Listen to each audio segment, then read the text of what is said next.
So today, Ryan and I are going to give a speech, Art of Espionage, 2016 edition. This is a speech and topic that we've been talking about for close to 20 years. I've done this speech by title.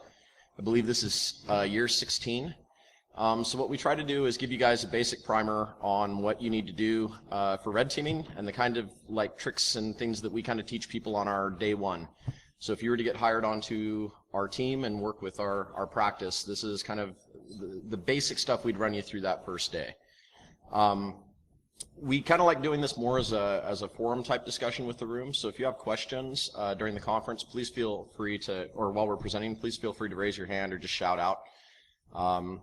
We rarely make it to the QA section of this slide deck, especially in an hour-long format, because I talk too damn much, and he ends up telling stories. So, all right.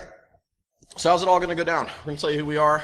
We're going to tell you why we're discussing this. We're going to talk about the myths, fables, and bullshit that exist in the industry right now that keep getting in the way. We're going to talk about how you can become a spy and or working in red teaming. We'll talk about how the changes over the last 10 years that we've observed in this industry have kind of changed how we approach our attacks and what we do. We'll talk about the actual process of the attack itself, which is the larger, meatier section of this, where we step through the individual, kind of the life cycle and the wheel of how to conduct the work. And we'll talk about how to tell the story to your client, where they can actually appreciate and understand the assessment that you've done for them. So who are we? Ryan and I are best friends. We've known each other for 20 plus years. We hang out and have worked together on and off in various roles in various different companies. Currently, at this moment, he's my boss, which is kind of cool. But we've been around and worked together for a very long time in this industry. As a collective, though, we're part of the larger 303 organization, which I like to give credit to at the start of every one of my speeches, because if I didn't belong to a larger hacking organization like 303, I wouldn't have had the opportunity and time to learn a lot of the stuff that I'm learning, because I would have been out trying to do it on my own. So I want to credit everybody in that picture for their knowledge contribution over the years. Well, what we're discussing today, we're not going to talk about pen testing basics, vulnerability assessments, incident response, application testing, code review, and exploit development. You guys have some of the best in the world available at this conference who can teach you these things. It's not what we're here to do. Today, we're here to discuss how to not suck at ethical espionage and red teaming.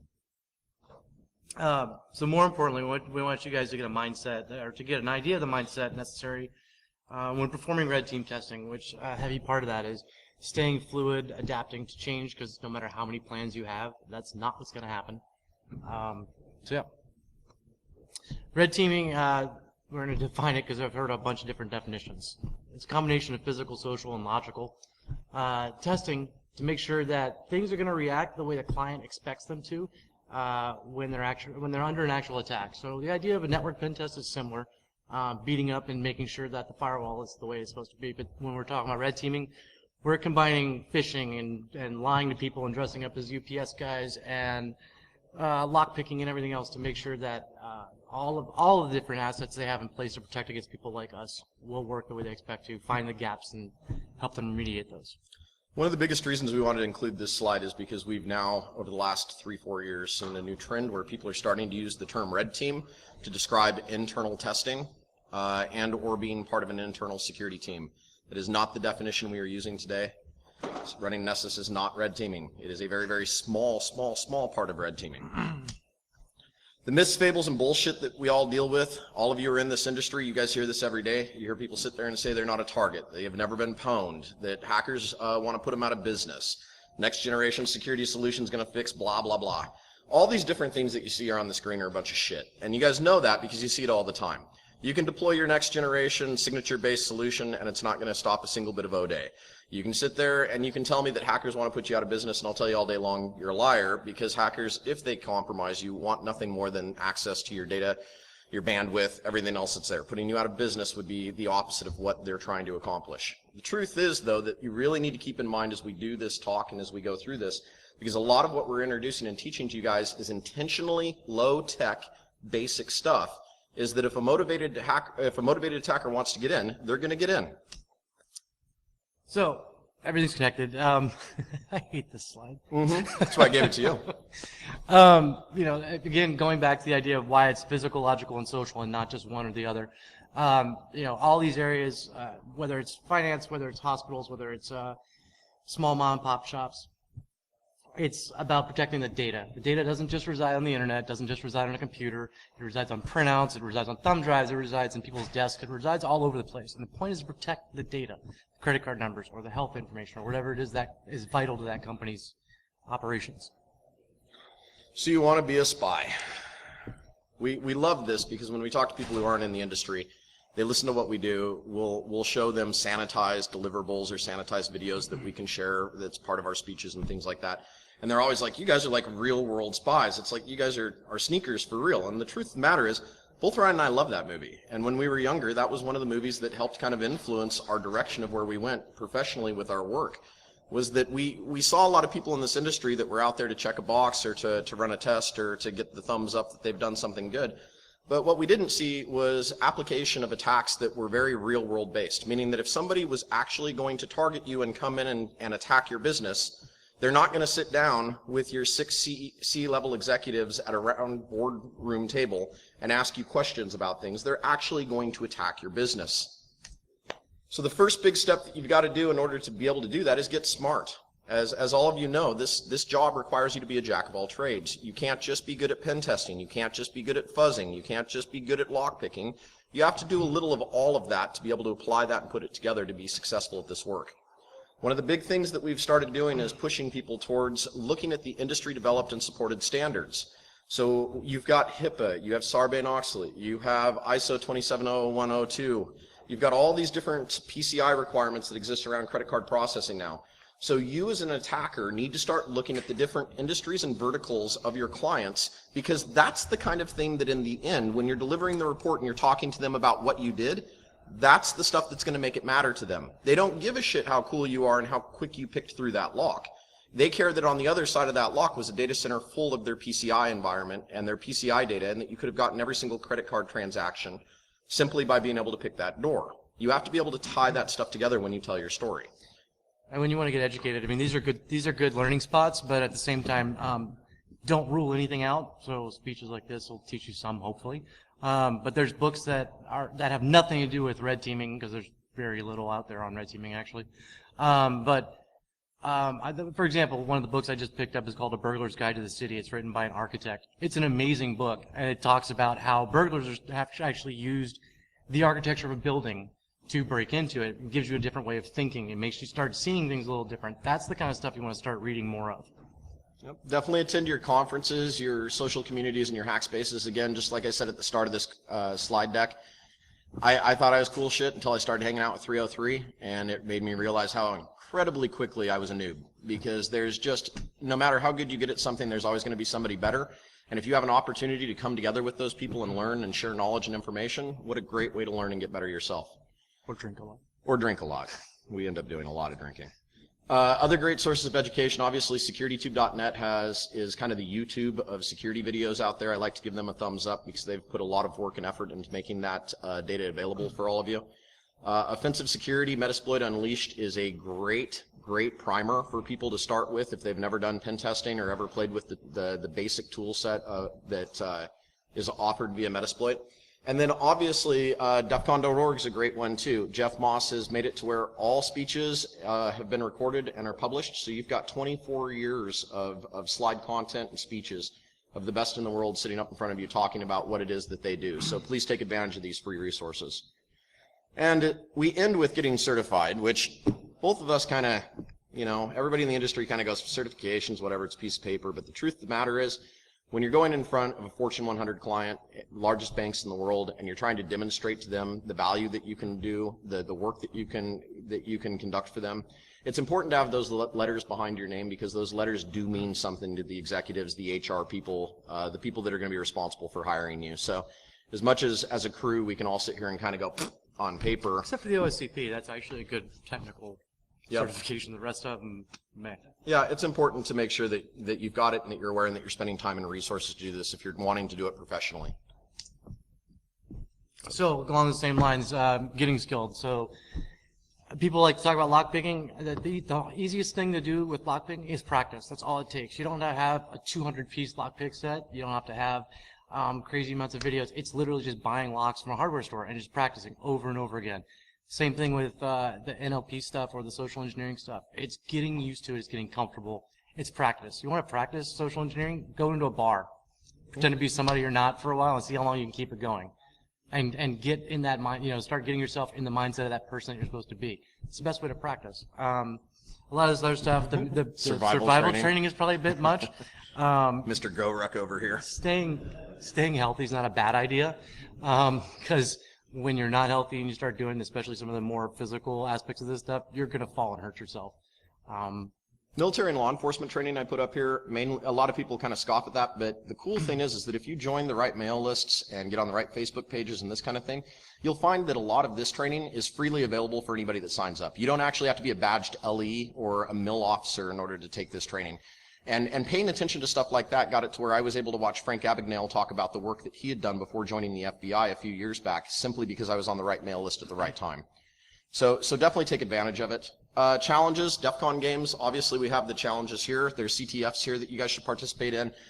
Tools here, you've got a great opportunity to be able to learn how to lockpick if you've never done that before. If you are good at lockpicking, you've got an opportunity to be able to compete for some time. You have an opportunity to teach other people. Exactly. Actually, take it that way instead. That's way better. Urban exploring and climbing, rappelling, you can skip the being Batman part. No one has that much money. But the urban exploring, it could be quasi-legal depending on where you're going.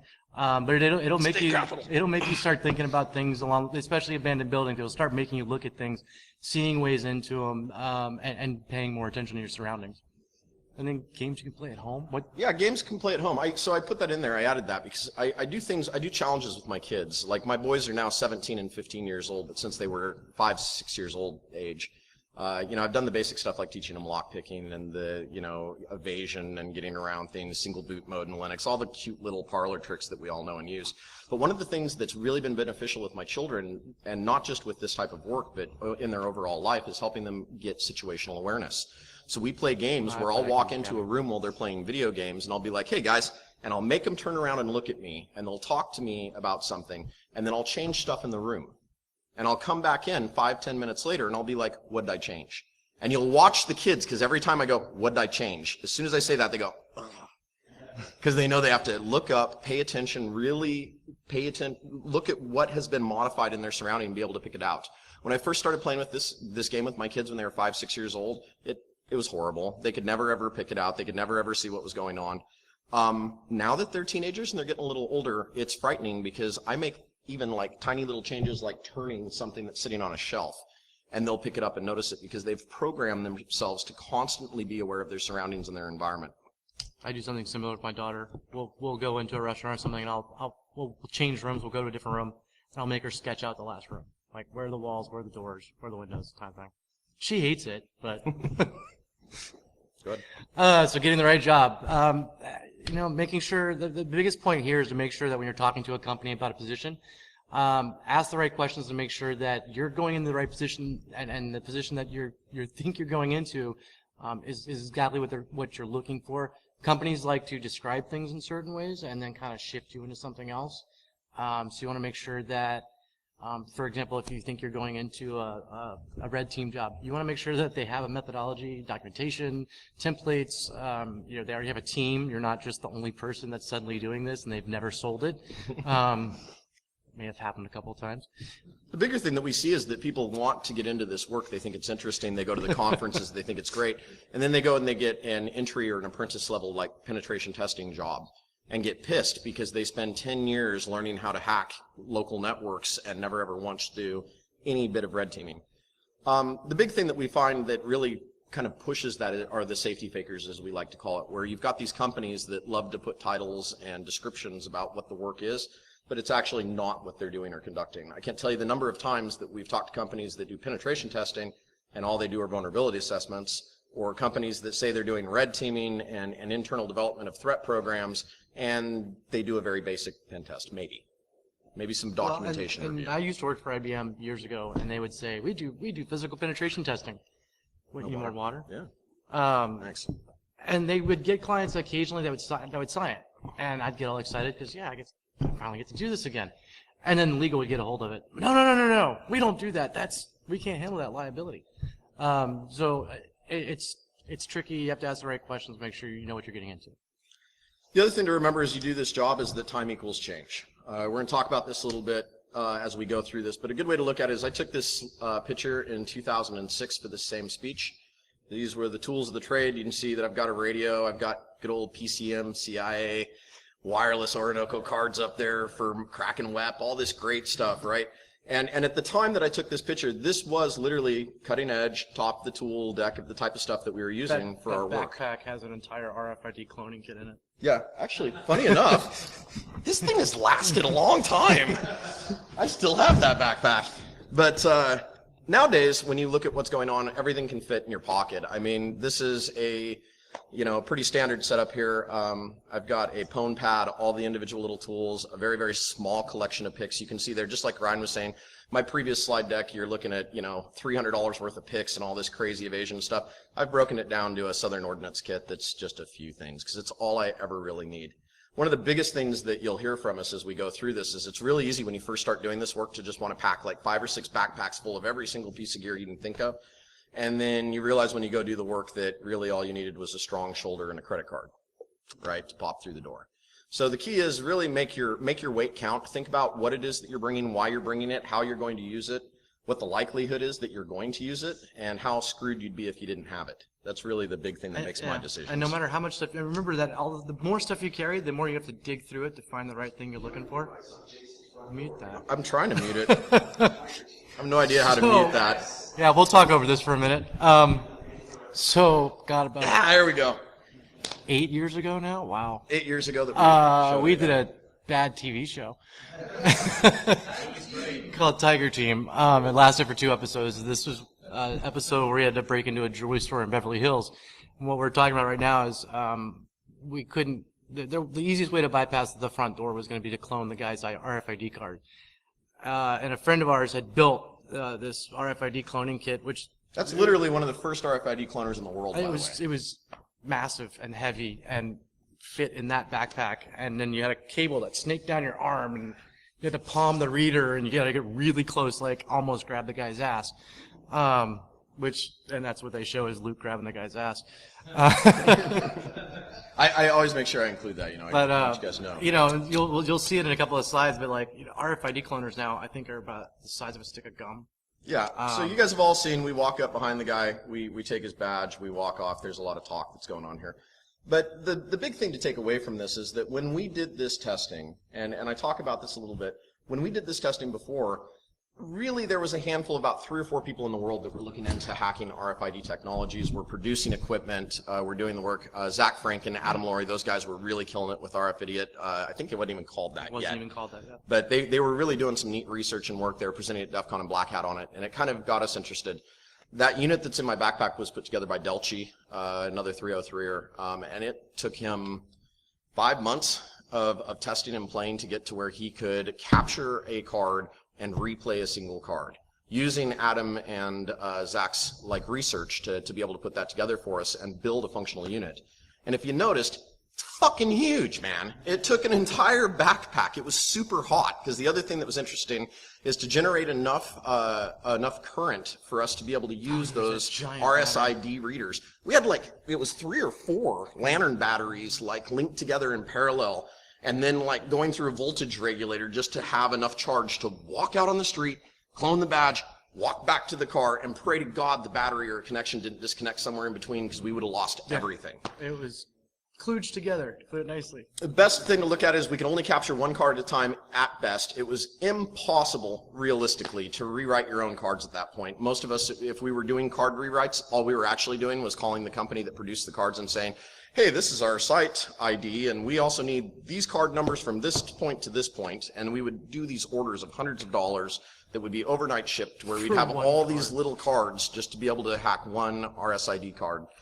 RFID card, sorry. Not supposed to drop company name. Replay attacks weren't very reliable with the portable gear at the time, but now with it being 2016, obviously we've got the Proxmark 3. It fits in your little tablet. I've modified the tablet, and I'm using the testing software that's inside for playing with your Proxmark to be able to log every single read. So now it makes it to where when I can carry this little reader that's about this big, I can literally log thousands of cards as I walk through an area.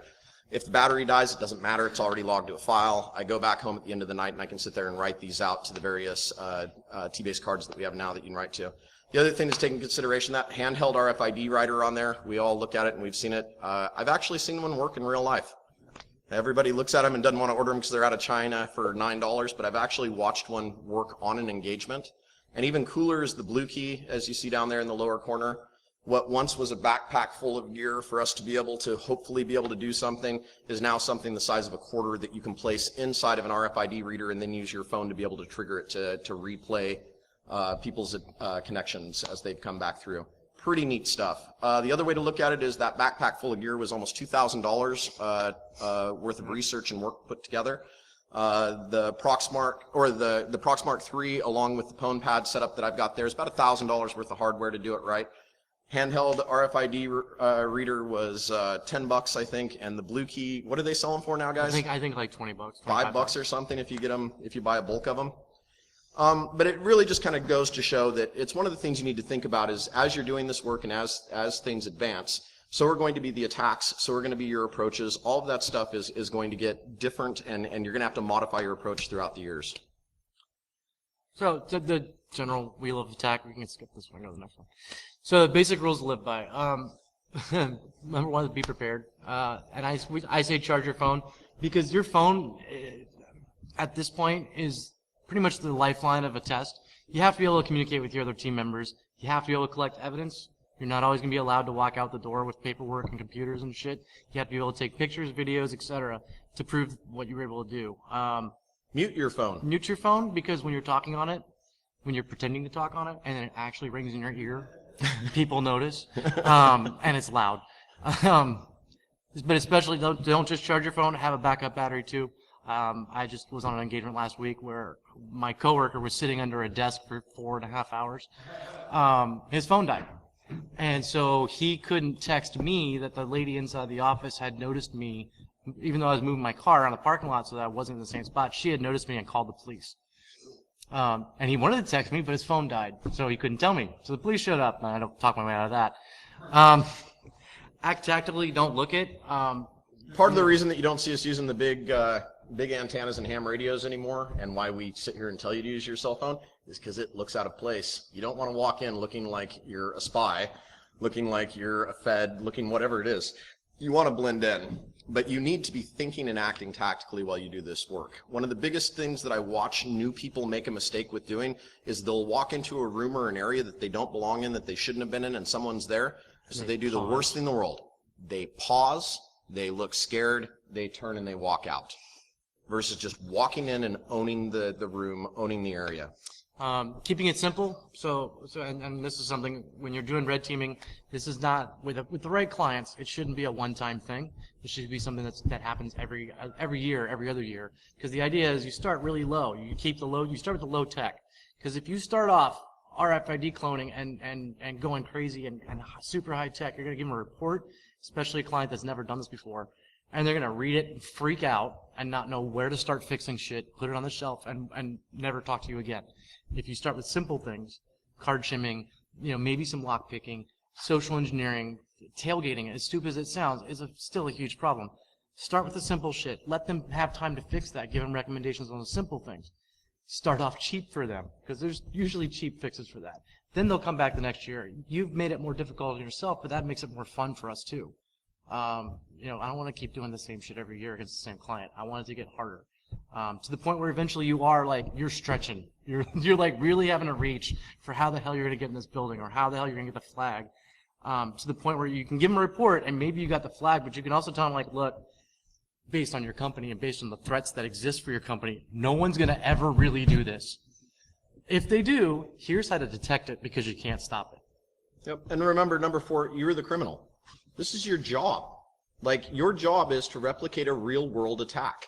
Criminals do not walk in, I said this earlier, but criminals do not walk in and sit down at a large desk and do a system of checks and balances to make sure that you've got a firewall installed. They're going to walk in through your front door and they're going to pick the easiest targets of opportunity, and that's what they're going to attempt to exploit and steal. So let's start with information gathering. This is mainly, you'll start online. You'll go through We've got, Google Maps and Hoovers and LexisNexis. Social media is also huge.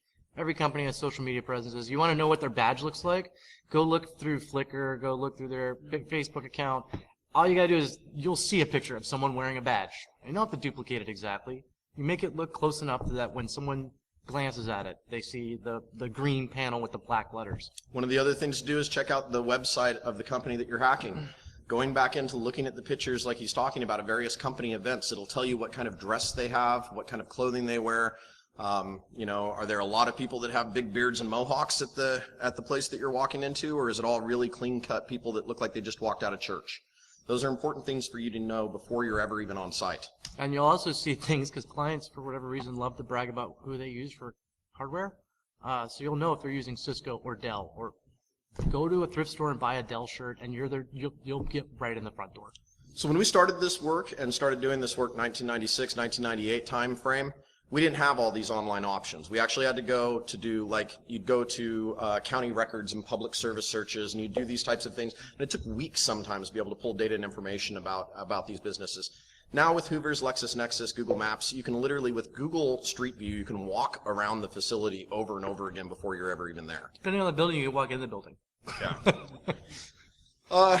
On-site recon, same kind of thing. We've all seen the pictures and videos of people sitting out in a car and done it for 10 to 12 hours where you sit there with a little piece of paper recording what's going on. It's modern times now, guys. There's no reason to do that. You can put a drone out, and you can fly a drone up above the business. You can fly a drone near the business. These things are fairly silent anymore if you get the right ones. It makes it really easy to collect a whole bunch of information very, very quickly without having to reveal your identity, yourself, your location, any of that. I don't know if you guys can really appreciate it, but the middle picture that I have there is a glass window that someone has scribbled a whole bunch of their notes and passwords and other types of things on. Make sure that you have a clean desk, clean board policy. People laugh at me about this when I say this, but I cannot tell you the number of times that we've gone to businesses and they don't realize that just because they can see out during the daytime and not see in when they're standing out smoking a cigarette doesn't mean that that's the way it is at night. If lights are left on and you're sitting a mile away and you've got one of his camera lenses that he just bought for this job we're on, you can literally take high resolution images through the glass, multiple floors up of what people have on the boards, and it's a great way to get access to different things inside the business. The other thing is, we used to do a lot of dumpster diving. Again, you guys watched the Tiger Team thing. You saw examples in real time of us going through bloody tampons and God knows what else, just food. Horrible, horrible shit. It's disgusting. Give it up. You don't have to anymore. This world's done. Nowadays we have secure bins that everybody's supposed to put their documents into. And the cool thing is, you can usually open them with a flathead screwdriver because the stupid hinges on them, they can have a nice big fat lock on the front, but the hinge on the back can literally just be pulled out so you can lift it up in the other way and use the lock as the hinge. But the cool thing about those sensitive document bins is that you're guaranteed to be getting gold because no one would take the time to walk away from their desk and throw it in there if it wasn't something critical and important. And you're guaranteed to keep your hands clean because no one puts food in them. So target selection. Obviously I've got some pictures there. These are things that we looked at. The only real one that I want to call out here is that lower one with the brick wall. A lot of people ask me why that picture's in there. Obviously I've got one here of tailgating. I've shown examples where we can use alarms to stop elevators to get onto various floors. But the one on the lower part there, the reason I showed that is that the building architecture itself actually provided me with a series of stairs that I was able to use to get up to the second floor where none of the windows were locked. They'd only thought about actually locking and securing. If you look at the window that's right below there, you can tell that's nasty, hardened lockdown window. All the ones that are above it on the second and third floor, you just literally go up and push it open. So, when you're talking to the client at the beginning of the project, you need to establish a flag. Whether that's you need to get a certain piece of data, whether it's stay in the building for 30 minutes, or it could be anything. But you should always have a flag. It can't be just, we want to see you break in. I mean, that's fun, but you still have to have a goal. It sucks if you're doing it professionally because you still actually have to abide by a scope. What has the client said that you can and cannot do? And it's really important to make sure that you clearly define that before you start breaking into their facility. Especially if they've never done it before, because they might think this is going to be really cool, but they don't really understand what kind of tricks are going to be used against them. So you make sure you have a conversation with them like, here's what we usually do. They'll rule in or rule out what you can and can't do, and that's fine. You have to, I had a client last week, it was a bank. They ruled out lock picking and the use of specialized tools. which kind of limited things. So I used a pizza and a coat hanger and a manila folder and broke in. Big thing to think about too is when you're doing this professionally, how much time do you have? Unlike a criminal who can spend months, maybe even years, prepping and planning to do a large coordinated attack, when you do this professionally, you're usually given somewhere between 5 to 10 days to actually execute and do the work. So you have to work very, very quickly, and I will not sugarcoat it at all for you. If you come and work with us or any of the other teams that really specialize in this type of thing, you will not have 8-hour work days. Your work days will be 16 to 20 hours when you're doing this work. And that is just for you to have enough time to get everything done that you need to get done. At the same time, you're going to be really into it. You're not going to want to sleep. And even when you try to, you're like, oh shit, wait, we can do this. And you're going to want to leave the hotel and just go try it immediately. When discussing the flag and the important things with the client, really talk to them about what's critical for their business to operate. Who gives a shit if you steal a whole bunch of credit card information from them if it turns out that it's all being processed by a third-party processor and never ever once touches their environment? But they may be very, very interested about the fact that you just dumped 120 people's HR data about their medical records, about their insurance, social security numbers, home addresses, phone numbers. That stuff means more. And that's really the key, is while you're talking to your client and you're trying to kind of scope this out, understand what's most important to them. There you go. Planning. We'll get into this a little bit more, but the big thing to look at here is that I put this quote in with Bruce Lee because it's a big deal. I've done assessments with various people out there. I give a lot of respect to the different people I've worked with, but I've met some people who are really hardcore in this industry that have to have plan A, plan B, plan C, plan D, plan E, and it becomes this huge mess of pre-planning, when the truth of the matter is you just have to be able to be flexible. So notice that the stiffest tree is most easily cracked, while the bamboo or the willow survives by bending in the wind. Bruce Lee made that quote, and it's absolutely true in the way that we approach this. Look at it almost from a martial arts standpoint of you're wanting to be able to see the threat that's coming at you, and you want to be able to react as quickly as possible. And a lot of those approaches and stuff will come out in your online training. And you don't have to do this. You're not Tom Cruise. Don't try to be Tom Cruise. No one repels in, and I don't. Do we have any clients? I have one time got to actually rappel off a building to get into it. One time in 20 years of the work. But planning and preparation? So my favorite are thrift stores, because if you go to the thrift store closest to the client, you'll probably find old shirts of theirs that employees that have left have given to them or thrown out, or the client themselves gave to them when they were trying to be nice and donate to the community after they changed the new logo. Badges, again, what do the badges look like? What do the business cards look like? All of these things, if you can collect all this online beforehand, you can start making all of this in your plan. Again, be ready before you go on site. Print out business cards easily enough. You can print out badges. Kinko's. Yeah. Kinko's is your friend too, because everywhere has a Kinko's, and they're open usually 24 hours. Planning the attack. So when you're actually on site and you're doing the vulnerability and site analysis, the big thing that you need to be thinking about is how are you going to get in without being seen? How are you going to deal with the various security controls that exist? And how are you going to locate what it is that you're looking for? One of the most interesting things that'll bite you in the ass on your first day of doing this job is you've broke into the building, you're in the facility now what?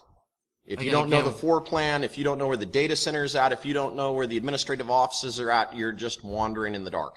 And that goes in back with that whole, there has to be a flag. Because if there is no flag, you don't even know where to start. That first line of getting in without being seen, that might be where Luke and I differ on our opinions, because I don't care if I'm seen. If I already got away, then great, you have videotapes of me doing something bad. Yep. But maybe I'll just steal the videotape. That's happened in the past. It works. So execution, when you get ready to do the attack, you've gone in, you've gathered your information, you have a good idea who these people are, the different types of threats that are in place. You need to prepare yourself for that work. Part of that is mental conditioning, which we'll talk about on the next slide. But the other aspects is you need to make sure that you're aware of real threats that exist, how you're going to get in, what you need to get in when you get in, how to not get caught, how to maintain persistence once you've left, and how to get out cleanly. The big key rule that we teach everybody is don't fuck it up. So states of awareness. I used to call this the stop sign slide, but the truth of the matter is that I stole this from the United States military. They train this, the mental conditioning. All soldiers go through this training. All law enforcement go through this training anymore. The aspect is that all of us who live in life, you sitting here in this room right now, you're probably in a condition green where you're comfortable, you're unaware of various threats that exist outside of this room. Most people live their life like this. when you work in law enforcement, military, you start doing operational type work like this, you'll train yourself to continually exist in the condition of yellow. You want to have that heightened awareness. You want to be attentive. You want to understand what's going on. You want to be aware of the conversations that are happening around you. It takes a bit of work to get your brain trained for this. It's not something you can just flip on and off. The big key is that you don't necessarily want to live in red. Red is after something has already happened. It's reactionary. You look panicked. You look stressed. You look rushed. If you're doing this work, those are all very, very negative things. The other thing is really making sure that you know the true threats that exist. For years, we've sat here and, you know, mom, sister, plug your ears. We've worn Kevlar vests when doing certain engagements like airports, large banks, and places like that because we're going up against rent-a-cops that have real guns and real bullets. And they don't know we're coming. And we don't, they have no clue that we're coming. They see us as a real-world threat, which is technically, in my opinion, the only way to conduct this type of work and assessment and have it be real is for the people who are responsible for the security not to be aware that you're coming in and doing this work. But the big key is also make sure that you've got your get-out-of-jail-free card. Printed and on your phone. And on you physically to where you can reach in your back pocket and pull out a piece of paper that shows that you are authorized to be conducting and doing the work. And, that doesn't have to be a crazy legal document. That literally just has to say with a date and time and a signature of the client, preferably on the client letterhead, saying, you know, bearer of this letter is authorized to be doing this kind of testing. Here's what's involved. Here's the sites that are involved. Here's the dates that are involved. If you're in question of the validity of this letter, call these numbers, and it should be office and cell phone numbers of at least 3 people that know you're doing the testing. Because at 2 o'clock in the morning, when you have to use that, you want someone to answer the damn phone.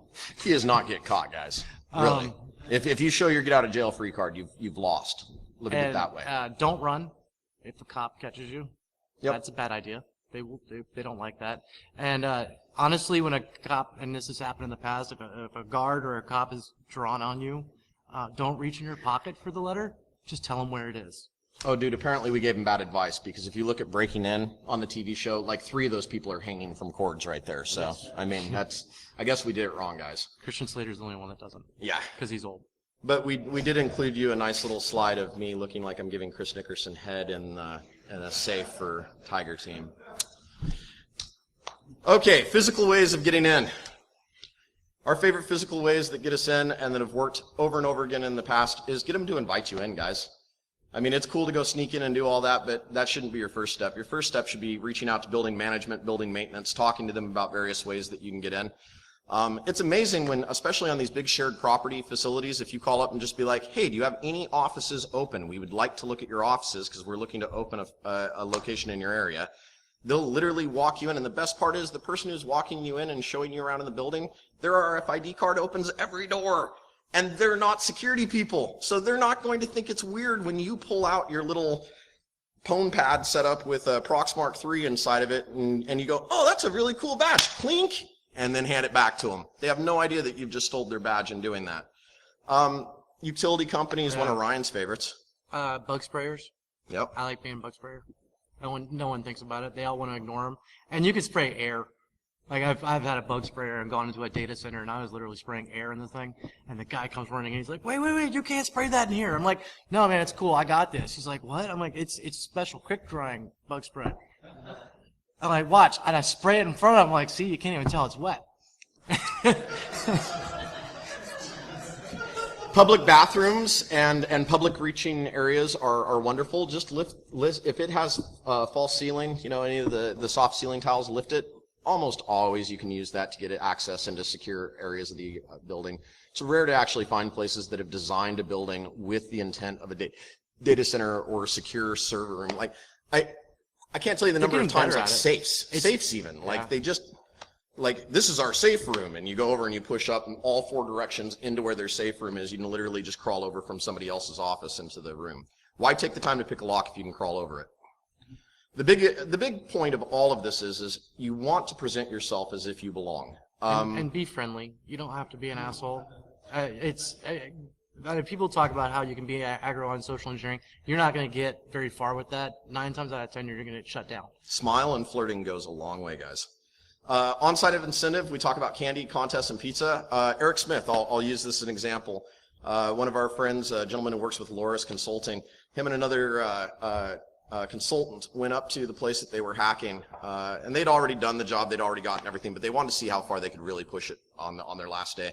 So they walked into this facility, took a folding table, set it up in the lobby of the business. And this is not a shared property. This is like the lobby of the blah, blah, blah business that they're hacking. And they put up a little sign that says, come test the strength of your password. And they were giving out free candy bars to all these people that are typing into an application their password to test the complexity of their password. The crazy thing was over 70% of the people that walked up and actually typed in their password gave them a legitimate domain account and credential for the business that they were in. You'd be amazed. People are stupid, guys. Other fun things to look at, obviously, RFID we've already talked about. The credit card trick still works. That's a super hardcore badass lock right there, by the way. That's probably, the lock that I'm sitting there shimming is probably almost a $200 installation on that door for that panel and that lock, and yet I got into it with a room key. Oh, and don't use credit cards. You can get Starbucks gift cards for free, and they're perfect strength and size to shim doors with. Walmart gift cards are pretty good too. Don't use your ID. Don't use your gift card. Don't use your actual credit cards. And if you do use your ID, you're gonna get questions every time you show it to somebody. Like, because it's not hard to figure out what happened to your ID when there's 3 little dents in it. I've done it once and I still regret it. So other fun stuff is, if you can see how on the third picture there, the gate's exposed, meaning that I can easily get a tool in there to do the credit card shimming trick. So if you're installing or responsible for security, you need to walk around your business and think about this shit. Magnetic locks are one of my favorites because all you've got to do is walk up there with a little bit of iron filings and rub it across the top of that magnetic bar. Any kind of a break that you create, even at a microscope level between the magnet and the bar itself, makes it to where if you put your foot towards the bottom of the door and pull, it'll transfer all the way up to the top panel and pop the door open. So on some of those bars where they're like, take 6,000 pounds of force to open this door, no. Until you put a piece of duct tape on the magnet. The reason I included the one on the bottom on the middle, it's one of our favorite tricks. We carry a Ziploc baggie with a sponge with liquid Tide on it. You can wipe down a keypad or a key surface face. Cool thing is, after people come in and touch it, the residue of the oils on their fingers and the fingers touching it will dim the effect. Cool thing about liquid Tide is is full of photophosphorescence. So when you hit it with a black light, it glows bright. So you can see where it's dimmed. Those are the buttons that people have been touching or using. And my favorite on this one is that key there is a ridiculous, insane key and would be super hard to pick that lock. But it was awesome because the janitor who I was sitting there talking to as I told him I was taking pictures to change out the locks for their security handed me the key so I could take a picture of it and go home and cut my own. Other types of things that exist that are a little shittier. Power supplies for data centers. A lot of states require that you can't lock these by law. So walk up, shut off the power to the building. It is the biggest, dickest move you can do. Great way to tell them that you're testing their UPSs, but you'd also be amazed at the fact that because of loss of life being the leader in how this stuff is done, when you kill power to a building, there are tons of security controls like electronic magnetic locks that fail open by law. It makes a lot of noise. When you do that to an entire building, you hear it outside. You just hear tunk, tunk, tunk, tunk, tunk. Not only that, you hear everybody being like freaking out as they walk outside to smoke cigarettes. One more great way to be able to swoop RFID badges off of people. What a better way to put 300 potential badges out in front of a business than to shut off the power to the business or to trigger the fire alarm. We all know the tricks with motion sensors like I showed up there in the middle. We've talked about the hot water under the door, the can of compressed air. All those things still work. I show down here on one of the door magnetic sensors that you can literally peel back the cabling and bridge the two, and then it never ever knows that the connection has been modified or broke. Alligator clips actually help a lot with this. And in the middle, when you've got 2 glass doors, anytime you've got 2 glass doors shutting this way, means that you've got a potential to be able to go in with the tool and hit the crash bar from the other side. My favorite thing to do with that is just a strap of aluminum folded in a number 7. That's where the bank last week, they had problems with that. And that's where the manila folder and the coat hanger went right through and triggered the exit sensor on the door. The other thing to remember is if you can't break in, go around it. Like, it's unreal how many different security controls are put in place that just really have no purpose. I love the one down there. It's hard to see in this picture, but the one with the grass is people driving away a drop bomb. All right. Breaking in via technology. We gotta go faster. Yeah, we're getting there. So abusing technology, again, we're not going to sit here and talk about vulnerability assessment penetration testing, but you guys have the idea there, what we're talking about. You can get little key loggers that you can physically walk in and put in line with somebody's keyboard. Small little cameras are easy to plant in place, and they do a really good job of being able to give you access to see what keys people are typing into keypads, other types of things like that. And I got to give props to cert.net, because forever now they have been the single largest source of default credentials out there on the internet. So definitely. When you're doing your initial reconnaissance on a site, and you say, for example, find out that they're using wireless cameras, and you can see those cameras, that's the best way to find out what the inside of a building looks like without having to even go in the door. And those camera systems are almost always installed with default credentials, because it's done by a third party, and the people who are using it inside the business never take the time to go back and harden those credentials. And when you get your fish to work and you've got your toehold in the network, start searching for things like cameras or badge, or because they'll name those computers badge, camera, whatever. Again, if you can use external resources without even going in, take advantage of it. That's part of the whole blending social. Oh, I sent a fish and I got a toehold, and then I found your camera system, and then I got into the building, or I found your door control system. I've had that happen before. And I just literally walked my guy, and I could see him on the cameras, so I said, okay, take a left, and then I opened that door for him, and then he went into the next room. I called the elevator down for him, sent him to the 15th floor, opened a couple of doors for him, and he was exactly where he needed to be, all because they clicked a link in an email. The other thing is, don't ever underestimate the power of stupidity. Bring your own disaster is now everywhere. Even hardened military facilities now, even though there's policies against it, you will always find some jackass standing there with a smartphone that has Bluetooth enabled and wireless enabled. There's a million different tools that's out there that you can use to man in the middle of this and take control of those devices, which they then carry into their secure facilities. Other devices, obviously, lots of other stuff here that we can hack and things that we can look at. Pagers, POC, SAG, and Flex are easy to decode. Printers nowadays, a lot of printers have 64 gig worth of memory. That's an awesome place to be able to store your tools and be able to have a dumping ground to put data that you've exfiltrated out.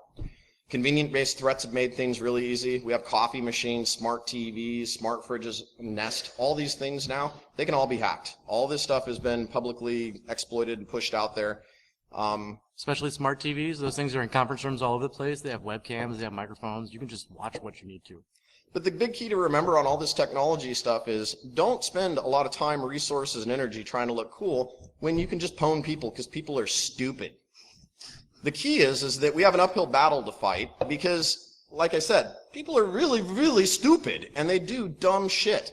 So they can even know that what they're doing is the wrong thing, and they'll still do it. Unlike a technical control, to where if you program it not to do something, it's not going to do it. People don't function that way. The crazy thing is that, 10 years ago, we were having to build asterisk servers with VoIP, and we were doing all this crazy work to be able to do caller ID spoofing and just to be able to get through. Nowadays, you can download Spoof app on any smartphone and pay, $5 for 100 minutes or something like that for credits. And in my opinion, it works better than the asterisk servers and the other stuff do, because it's on your phone, you have it there, you don't have to have external access to hit that server. It makes it really, really solid. Social Engineering Toolkit, once again, props out to the guys at Offensive Computing, but this is a great tool set that's freely available for everybody to download. We use this along with 3 or 4 other software packages for our work. Yeah, except the Social Engineering Toolkit's not at OffSec, it's TrustedSec. Oh, whatever. TrustedSec. One of the two. You guys are doing good work. The guy giving the keynote tomorrow. That's right. Yeah, you guys are doing good work. But the big key is you can walk in and just ask for it. Back in the day, the thing that everybody would talk about was walking around with a clipboard and a pen to look professional and look important. Well, I argue against that, because that draws attention to you, and it makes it look like somebody who, if someone's responsible for the business or the operation, they're going to come talk to you and they're going to ask you why you're walking around taking notes.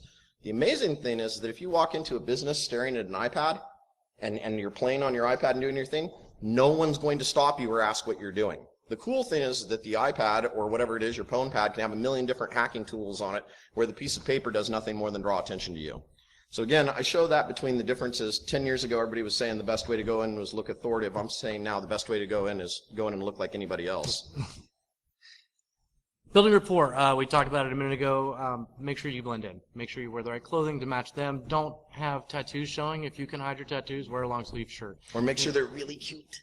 No, Oh. don't do that. Take your piercings out, dye your hair to a normal color, cut it. You're gonna have to give up some things for this job. It's still fun, and when you're not doing the job, then you can have blue hair. The other when thing you're on is, site, take the time to study. Again, NLP, this stuff has been researched for a long time. A lot of people call it a pseudoscience. I can tell you, fine, it's pseudoscience, yet I have used it to hack countless people over 20 years of time. If you learn how to read people's eyes, their emotions, if you're attentive and you're paying close attention to what they're doing, it makes it really easy to get them to buy into what it is that you're doing and what it is that you're trying to accomplish. people like to talk, ask questions. They'll give you everything you want. I went and I spoke with my wife. She helped me with at a conference in Oslo called Paranoia earlier this year. And we walked in, and she is a 5.5 foot tall girl with a foot tall mohawk. You guys have all probably met her. Ed runs MohawkCon at DEF CON. But we had her in this really nice velvet crushed dress. And the best part was during the first part of the conference, before we gave our keynote, she was walking around in that nice dress, talking to all these people, collecting business cards, getting information, RFID, sweeping people. It was great. The best part was I go up and I start giving the presentation on stage, and I wait to call her out to about this point in the slide deck that we were giving. And she walks out on stage with the red dress on, looking like the Matrix girl in this shot here, and you watch half the audience go, shit. Because they realized as they were flirting with this large-breasted, tattooed-up, punk-looking chick, the entire time she'd been harvesting and stealing their credentials and their information and getting information about their business. Never underestimate the power of being able to be cute, smiling, flirting. That stuff goes a long way. Make people feel good about themselves when you're hacking them. It's a lot more successful than telling them that they're wrong or stupid. So, not getting caught. So make sure you know where your exits are. Make sure you know. Yeah, we talked about this. We've gone over Next slide. Gone over this slide a fair amount. Persistence. All right. So once you're in the building, you want to make sure you still have access. So things like the rootkits, the USB thumb drives, the leave behinds, which we use Arduinos or phone plugs all the time. No one notices a little bitty white box that has a cellular modem in it and is plugged into their network, and then calls back to your server at home, so you can do everything else you need from the hotel room or from your house. Physical access. If you can get in there during the day when you're not breaking and entering, putting tape over a door latch, putting grabbing keys as you see them on people's desks, grabbing an ID. Those are things that are all really useful the next night when you're trying to get in. And people, for whatever reason, don't notice that shit missing. They don't notice that the door doesn't really close properly because you taped up the magnet or you taped up the latch that would normally allow the door to stay closed. Big thing, though, is when you're getting out, when you're actually inside the facility and it's now time to leave, the big key that you need to think about is keeping calm. You need to look. You've got a backpack full of their most sensitive information. You've got the keys to the kingdom. You've scored. You have everything that you need, and now it's time to get out. The key is to not look like you're in a rush to get out or to not look like you belong again. So we gave you a couple little teasers here, but the funny thing is every one of these that's sitting on this slide is something that we've learned the hard way over the years. You'll notice that some of the things in here, like the don't hang out, are things that other speeches will tell you is absolutely a good thing to do so you can develop a rapport with the people. But the point is that once you've got the keys to the kingdom, get the hell out of Dodge. There's no reason to stick around and get yourself caught. Other cool things. I include this slide because Ryan and I over the years have taken a lot of pride in finding common household items like at Home Depot that you can use to help you with the work. But it'll amaze you, like if you're breaking into an office facility, simply having one of those stupid little rubber stoppers for a door is priceless, because you can kick it into, if you break into an office in like a large complex of businesses, you break into an office, you can put that door stop in place, and then even if someone has a key, they're not going to be able to open it up to come in and to look at you. The key to remember about this stuff is you need to remove it when you go too, because you can't leave stuff messed up. The little drain pipe cameras that you can buy now, they're about $50, I think, for the ones that use your smartphone app. Those are awesome for looking under doors, because it's always a good idea to have an idea of what's on the other side of the door before you walk through it if you're doing this work. You don't want to just all of a sudden walk into the middle of central security when you're trying to break into their place. Or the cleaning crew. And the reason I included the headset, even though you'll never ever see me wearing a headset at work when I'm at work, is the filters. White light is very bright. It splashes. You can see it from miles and miles away. If you diffuse it using a red or a green light, it makes it very, very difficult for people's eyes to pick up the differences or the separation. So if you're inside of an office and you're going back and forth with like a red or a green light, it's not going to show outside of that office or outside of the windows like you would with a mag light, or Sure Shot. So once you're done and you're out and the project's finished, here's the part that the client actually pays for. So this is where you actually spend time. The report. It needs to have a narrative explaining exactly what happened, and not just how badass you are and how shitty they are. You need to tell them where they're good at too. They're going to look at what failed and what worked. That's the point of this test. It's not just to make them fail. It's to also show them what worked. So make sure you have documentation around both sides of that. Make sure you know how their employees responded. Don't necessarily name people in the report unless the client specifically asks for it. I try to avoid that. Doesn't always work. There have been times where they've asked for names, but especially when the person acted exactly how they were supposed to, name that person. Make sure they understand, like, whatever you did, whatever training this person got, that worked. So repeat that, or have that person themselves help teach the rest of the company in the ways that they respond in the right way. The other thing is, this is 2016. Get away from delivering static reports to people. It's important to be able to have something that people can sit around a boardroom and be able to look at and flip through and read, but include video presentation of the work that you're doing. I mean, a GoPro Silver Hero 4 is so small nowadays that if you have it on your backpack, and it's so common, no one's going to ever ask why you're wearing a camera. And the cool thing is you can literally record days in a video if you have enough memory on those things and the right battery setup. And the client will end up using that and showing it off to their buddies, and it becomes a sales tool that you didn't even know you had, because they're going, dude, look what we did.